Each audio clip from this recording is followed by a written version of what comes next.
আসসালামু আলাইকুম ওয়া রাহমাতুল্লাহ। মহানবী সাল্লাল্লাহু আলাইহি ওয়াসাল্লামের ইন্তেকালের সময় একটি গায়েবী আওয়াজ শোনা গিয়েছিল।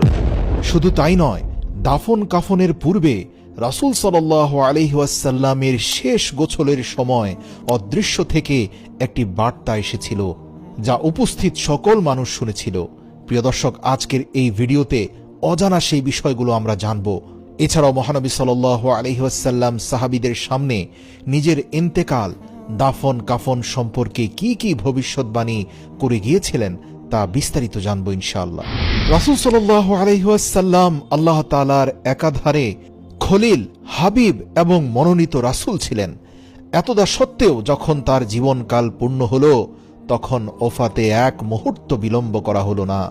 এমনকি যখন রাসূল সাল্লাল্লাহু আলাইহি ওয়াসাল্লামের রূহ কবজ করা হয়, তখনও আল্লাহর রাসূল অত্যন্ত কষ্ট নিয়ে কপাল দিয়ে ঘাম বের হতে থাকে, মুখ দিয়ে আহা নির্গত হয়, উপর্যুপরি অস্থিরতা দেখা দেয়, রং বদলে যায় এবং কপাল ঘর্মাক্ত হয়।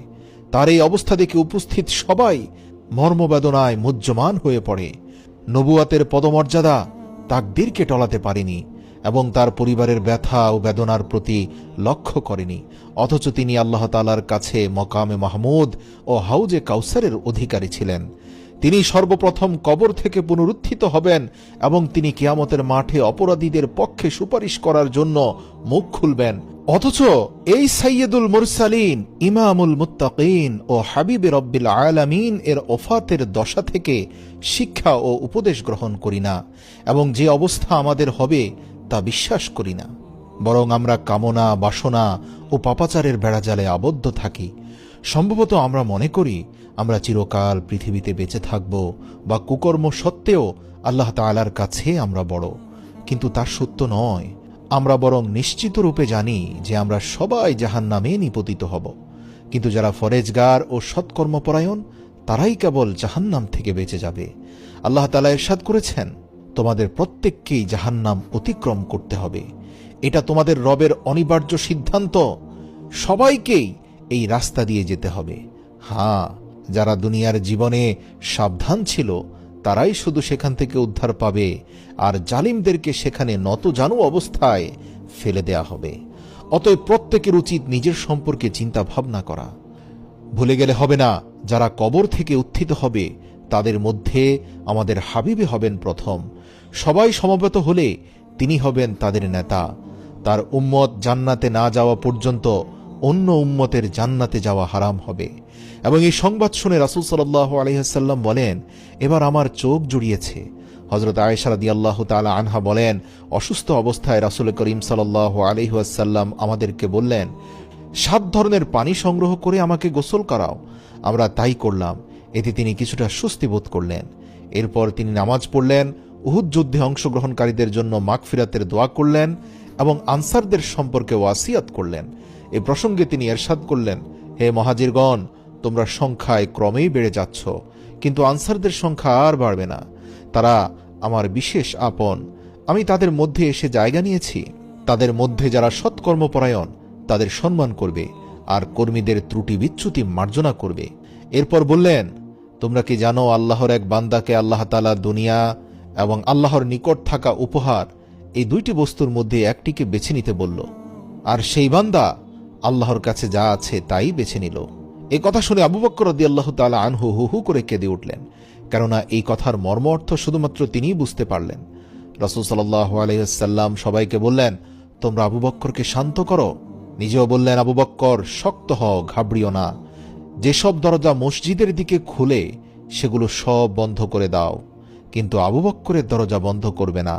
আমি আবু বকরের থেকে শ্রেষ্ঠ কাউকে জানি না।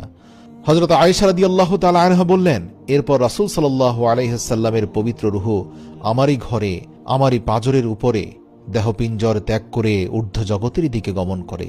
ওফাতের সময় আল্লাহ তাআলা আমার লালা ও তার লালা একত্রিত করে দেন। আমার ভাই আব্দুর রহমান তখন একটি মিসওয়াক হাতে নিয়ে আমার কাছে উপস্থিত হয়। রাসূল সাল্লাল্লাহু আলাইহি ওয়াসাল্লাম মিসওয়াকটির দিকে অপলক তাকিয়েছিলেন। আমি বুঝলাম এটা তার খুব ভালো লেগেছে, তাই জিজ্ঞেস করলাম, মিসওয়াকটি কি আপনাকে দেব? তিনি মাথার ইশারায় সম্মতি প্রকাশ করলে আমি সেটা তার হাতে দিলাম। তিনি মুখে দিয়ে এই তিক্ততা অনুভব করলেন। আমি জিজ্ঞেস করলাম, নরম করে দেব? তিনি মাথা ইশারা দিয়ে বললেন, হ্যাঁ। সে মতে আমি সেটি চিবিয়ে নরম করে দিলাম। এভাবে জীবনের শেষ মুহূর্তে আমার লালা ও তার লালা একত্রিত হয়ে যায়। রাসূল সাল্লাল্লাহু আলাইহি ওয়াসাল্লাম এর সামনে একটি পেয়ালায় পানি রাখা ছিল। তিনি পানিতে হাত রেখে বললেন, লা ইলাহা ইল্লাল্লাহ, মৃত্যু বড় কঠিন। এরপর তিনি হাত উপরে তুলে বললেন, রফিকে আলা, রফিকে আলা। তখন আমি মনে মনে বললাম, আল্লাহর কসম, এখন তিনি আমাদেরকে অপছন্দ করবেন। হযরত সাঈদ ইবনে আব্দুল্লাহ তার পিতার কাছ থেকে বর্ণনা করেন, আনসাররা যখন দেখল রাসূল সাল্লাল্লাহু আলাইহি ওয়াসাল্লামের শারীরিক অবস্থা ক্রমান্বয়ে খারাপের দিকে যাচ্ছে, তখন তারা মসজিদে নববীর আশপাশে জামায়াত হলো। হযরত আব্বাস রাদিয়াল্লাহু তাআলা আনহু রাসূল করিম সাল্লাল্লাহু আলাইহি ওয়াসাল্লামের কাছে গিয়ে বললেন, লোকজন সমবেত হয়েছে, তারা ভয় করছে। এরপর হযরত ফজল গেলেন এবং একই কথা বললেন।